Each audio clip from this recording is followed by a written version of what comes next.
अब श्री नीतीश मिश्रा जी, श्री नीतीश मिश्रा माननीय सदस्य, 15 मिनट का समय है।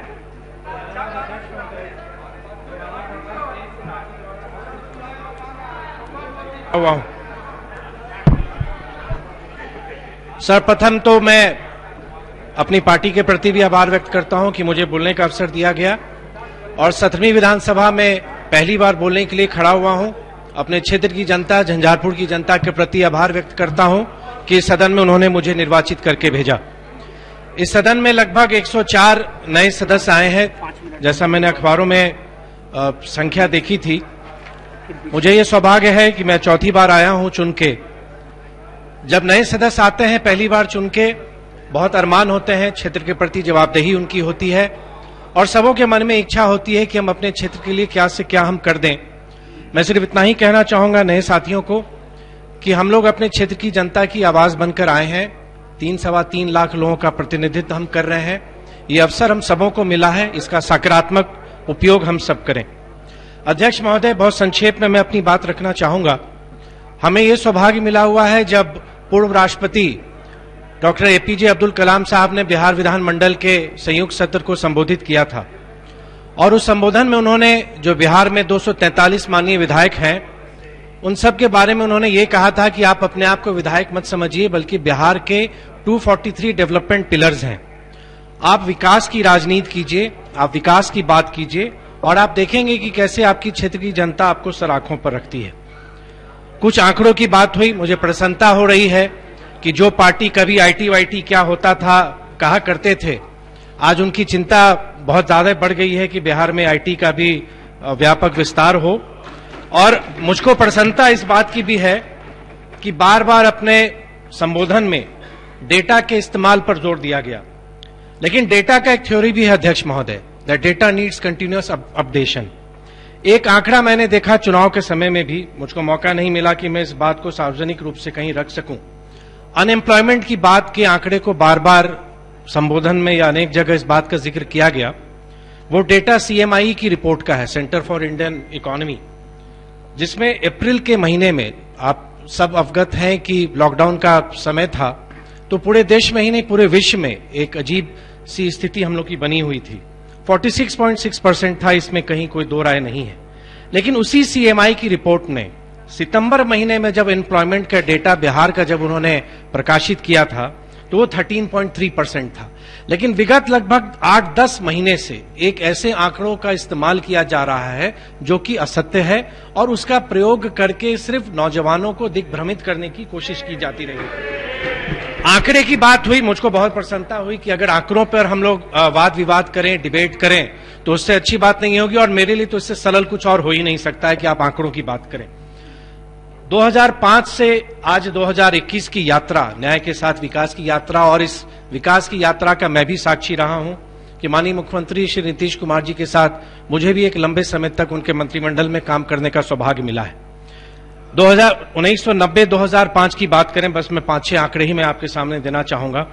जहां 90 से 2000 के बीच में हमारा बजट का आकार 23,855 करोड़ था, वो आप कल ही इस सदन में वो बजट जब प्रस्तुत हुआ है 2021-22 का, वो 2,18,303 करोड़ हो गया। इसको आप देख सकते हैं।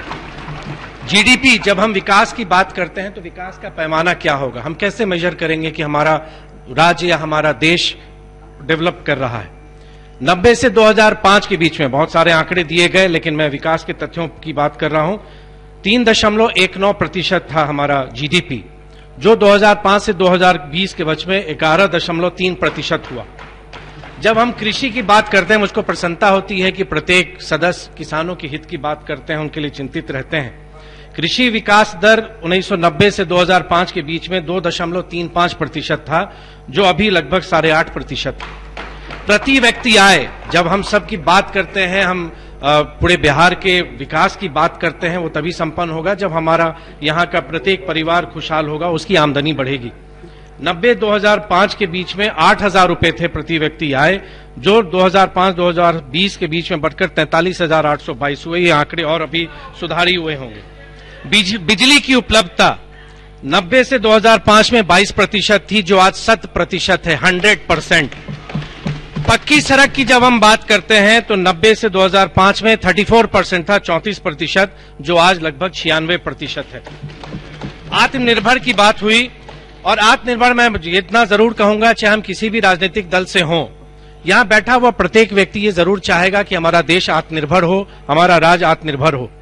और कोरोना की त्रासदी ने हम सबको, न सिर्फ भारत को बल्कि संपूर्ण विश्व को विवश कर दिया है कि हम अपनी जरूरतों को हम कैसे पूरा कर सकें, ताकि मेरे दूसरे राष्ट्रों पर निर्भरता हमारी घटे।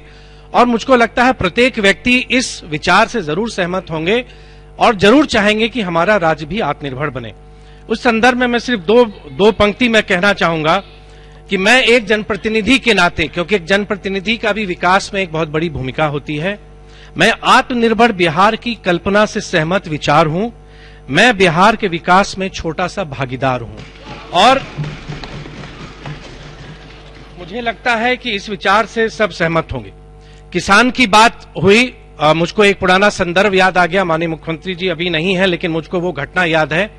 2005-6 के बीच में मैं बिहार का गन्ना विकास मंत्री था। चीनी मिल की बात हुई, मुझे बहुत अच्छा लगता है जब उधर के साथी बंद पड़े चीनी मिल की दर्द की बात करते हैं, लेकिन वो भूल जाते हैं कि वो चीनी मिलें बंद कब हुई। और 1996 में आपको जानकारी नहीं होगी कि उस समय राज्य सरकार की अनुमति से, जानकारी दे रहा हूं, जानकारी ले लीजिए, कभी ना कभी काम आएगा।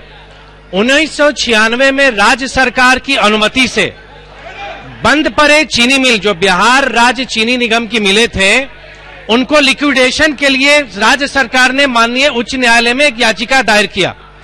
लिक्विडेशन होता है परिसमापन, कि जब आपकी कोई इकाई चल नहीं पाती है तो आप उनके सभी एसेट्स को आप बेच के आप उनके जो स्टैट्यूटरी जो आपकी देनदारी है आप उसको खत्म करें, वो स्टेज था। 2005-6 में बिहार ने गन्ना प्रोत्साहन नीति बनाई और बंद पड़ी चीनी मिलों के संचालन के लिए हम सबों ने कारगर योजना बनाई, और उसी का परिणाम रहा कि बंद पड़ी चीनी मिलों में आज सुगौली HPCL के माध्यम से आज उसका संचालन भी हो रहा है। 8 करोड़ 84 लाख किसान की दर्द की बात करते हैं आप। गन्ना किसानों का 10 वर्षों से अधिक समय का 8 करोड़ 84 लाख रुपया बकाया था। मैं एक प्रस्ताव लेके माननीय मुख्यमंत्री जी के पास गया था और मैंने सिर्फ उनको कहा कि माननीय मुख्यमंत्री जी 10 वर्षों से भी अधिक गन्ना किसानों का बाकी है। सिर्फ एक बार मेरे सिर्फ उनके संज्ञान में लाने के बाद परिणाम यह हुआ कि बंद पड़ी चीनी मिलों में जितने भी किसानों का बकाया राशि था सबका भुगतान हम लोगों ने किया। 1990, देखिए आप ये चीज समझना पड़ेगा, जब भी हम वर्तमान की बात करेंगे तो हमको भूतकाल की बात करनी पड़ेगी।